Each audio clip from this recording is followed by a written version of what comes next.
George, it looks like you've been pretty busy since I was last here. Yeah, I've been managing to spend some after-hour time on the car and just chipping away and getting some stuff done. All right.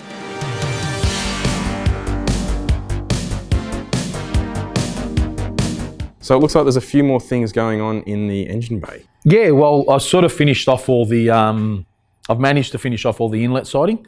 So I've, obviously last episode we fitted the surge tank, which we wanted to finalise so we can put the inlet manifold on. So the inlet manifold, the Raceworks fuel rail, injectors that Raceworks all supplied us, they're all now fitted and finalised. That's all done. In the meantime, I've also made a catch can, which we had drawn up and cut up obviously last time when Louis was here. We had it all measured up and cut.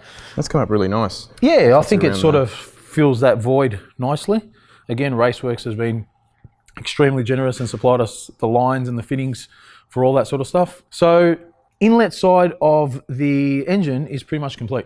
And you got a fan in? Yeah, so we finished off the radiator and the fan as well. That's all sorted, wired all up. The other thing we've done in the meantime too, good mate of ours, Kyle from ProMech Auto, he supplied us with an engine loom. Nice shirt, by the way. Yeah, it's got a bit of a theme, if you've seen it before, GDA styles. So he supplied us an engine loom and an engine harness and a fuse box relay panel that we were after for the fans and the pumps and stuff like that. So that's all been sorted. So now we've been able to run all the loom internally in the engine bay. So that's all sorted and we're getting a lot closer. So wiring wise, it's 90% done. There's a couple more wires I need to wire inside to get power to the rest of the thing. And I've also ran the cable for the battery in the boot too. So yeah, we're not far off getting power into this thing. So what has to be done in the engine bay? What is actually left? Not much. Very, very little, to tell you the truth. Engine bay is 97 to 98% finished. Yeah. Probably obviously top up all the fluids, finalise a few little bits, but it's literally not much at all. Modified the oil pickup as well. I had that powder coat as well, so I've modified the oil pickup to be BA, BF sump to suit the FG inlet manifold. I like how you've run those lines around the back. Yeah. Let's see here. Yeah, they're not 100% finished yet, but you don't have any ugly lines running across the top of the tuck them away nicely. Out of sight, out of mind almost. They're not obtrusive in any way. So they run along the back and sort of blend in nicely, being the black braid as well, nylon braid. What's the plan for today then, mate? Okay, so because we're going to be starting it soon, we've had the dump pipe made, so we'll try finish off the exhaust system. So we'll do the cat and the rear muffler and run the 3.5-inch system. So we are going to run a cat? Yeah, We're not going to run a Thomastown high flow exhaust? No, I'll do the right thing. We'll do the right thing. We'll be good boys and we'll put a cat converter in it. Might help us when the time comes to maybe engineer it too. So we'll see how that goes. Yeah. Otherwise, we'll run the full system today. We'll do the trans cooler as well. The guys at Premier and Raceworks have supplied us with a PWR trans cooler and some fittings and some hoses to do that. So we'll run that again. We'll run that today. Again, we have to pull the bumper bar off to fit it. And we'll check up if the tail shaft is ready and we can probably go pick that up and fit that in as well. So pretty much finalising the mechanical side of things of actually getting the car being able to run and drive. Okay. Yeah, mechanically we're pretty much there, so not far off.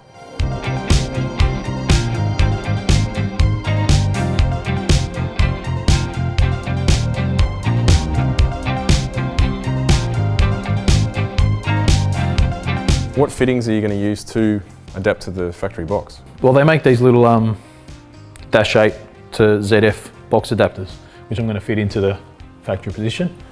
They bolt up there nice and easy. And then we can run our dash 8 line from there, I guess. Okay, and we'll tighten that up.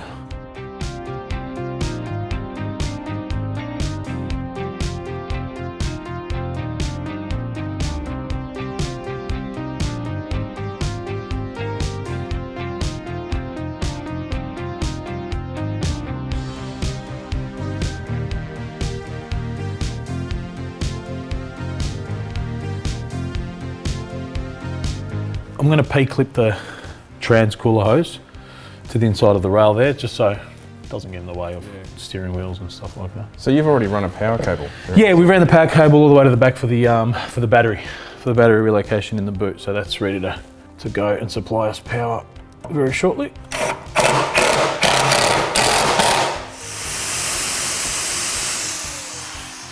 Safety 101. One line on, one line off. A serious question. Yo. Have you ever seen this chassis Commodore that doesn't have some Peters shocks in it? I don't think it exists. These are the old sports riders. Yeah, mate, fuck, the best.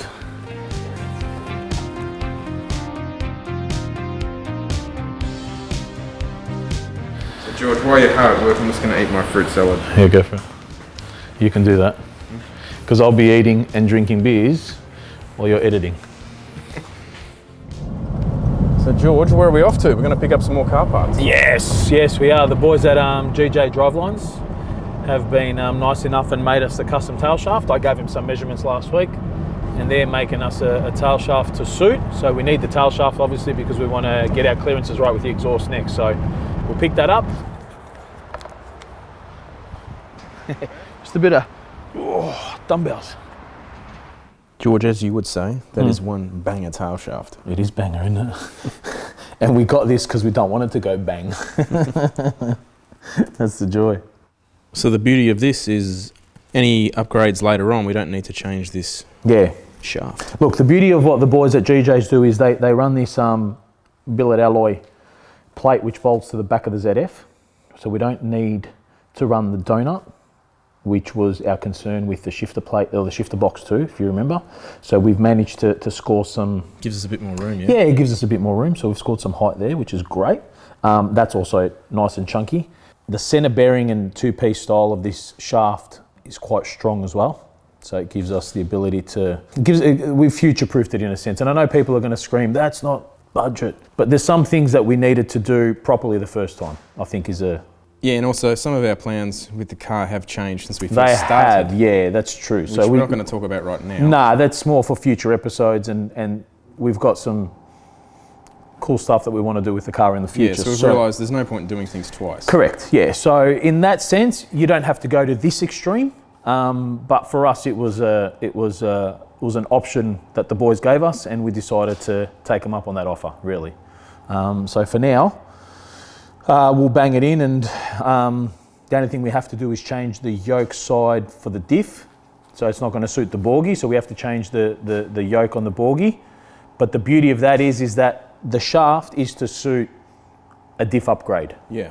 If we go to a 9-inch. 9-inch, we can retain this one. We don't have to touch the shaft. Yeah. So although we're not getting the shaft made twice, we are buying it once and we don't have to touch it. Yeah, so in a sense, it is a budget because we're saving not doing the thing twice. So it works. It's a catch-22. Do you know what I mean? So we sort of win that way. It's a win-win. But yeah, if anyone wants to have a little sook about it not being budget, feel free to post your comments on YouTube and watch us not read them. We can put it in, and at least that way we've got an idea of our drive shaft to exhaust clearance, which is the main reason why we sort of needed this now, so we can build the exhaust. There we go. There you can see how the drop box works and how the donut can interfere, yeah? Exhaust time, George. Yes. Yes, I've been waiting for this one. We've got to protect these immaculate VS guards. When the guard cover's worth more than the guard.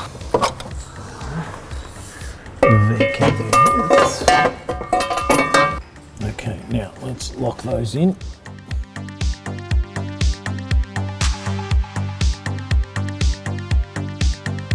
So George, what's the plan for the exhaust? What size are we going to be running? We're going to go 3.5 inch all the way. Yeah.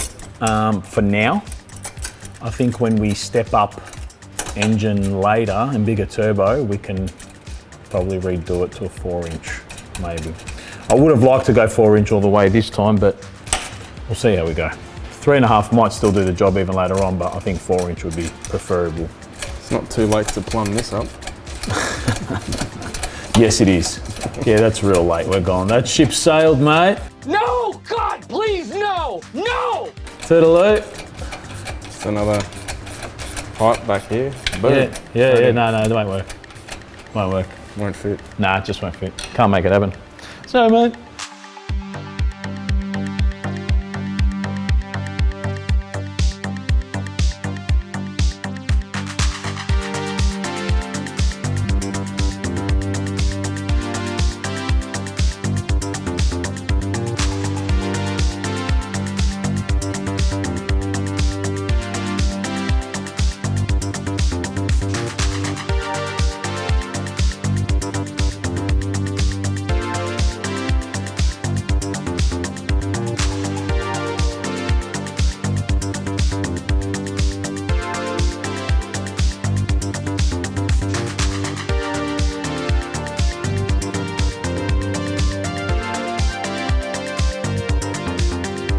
So George, it looks like we've run out of daylight today. Got about 90% of the exhaust. Yeah, that's pretty much done. Yeah, the exhaust is almost pretty finished up, and there's a little bit of rear end muffler work, and then get some hangers on it and weld the whole thing up and bolt it up, man. She's done. Yeah, but the car is like very close. It's so close. Yeah. Hopefully the next episode you might see it running. I think we are 90 to 95% confident that next episode will be turnkey. So that will be something we've been waiting for a while. Yeah, it should be good. Yeah, it'd be good. Yeah, is it like a few little things to be done on it? Oh yeah, there's still always touch-ups, and a lot of the interior side of things for clusters and shifter and stuff like that we still need to figure out. But in regards to actually getting it started, we'll put a tune into it, E85, we'll do all that stuff, make sure it starts, runs, check for fuel leaks, oil leaks. There's always teething issues when it comes to that. Nothing's ever perfect, and we don't want to sugarcoat it either. So we'll make it, I think we'll make it run next episode and then work our way through whatever comes our way. All right. So yeah, we're getting there. Until then, no mang.